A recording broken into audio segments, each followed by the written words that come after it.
Blending bracketed exposures doesn't always have to be complicated. When you have a scene that has good hard edges around what you want to blend, like this rock against this sky, then it actually becomes quite simple. So in this video, I'm going to show you just how simple it can be by stepping you through exactly how to do it. And plus, I'm going to show you one thing that you must get right if you want the exposure blend to look natural and realistic.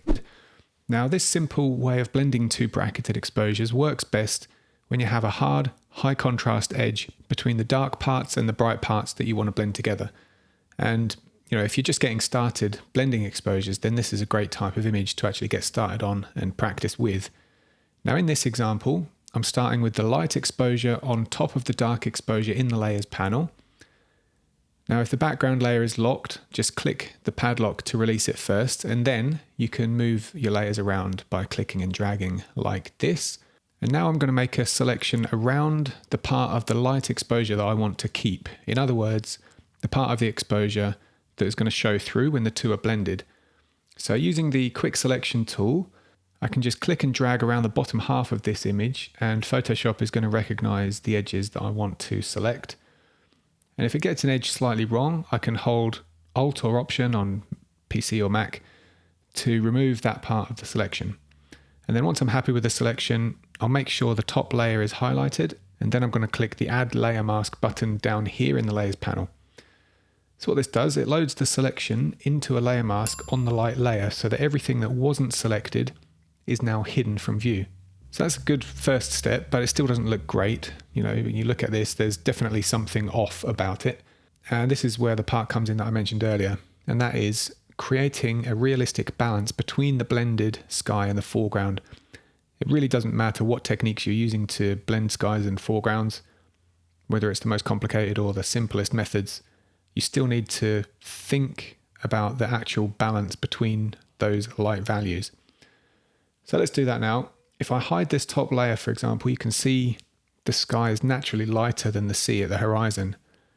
But in the blended version, it's not, and that doesn't really make any sense. So how do we blend these two elements in a more realistic way? Well, there's two things we can do at this point. First, we can start off by slightly adjusting the brightness of the foreground and the background layers to see if we can bring them closer together without undoing the whole objective of blending them together in the first place.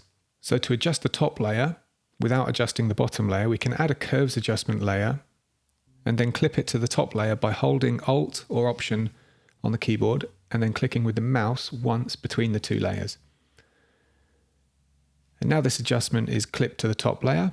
I can darken it a little bit like this without darkening everything else.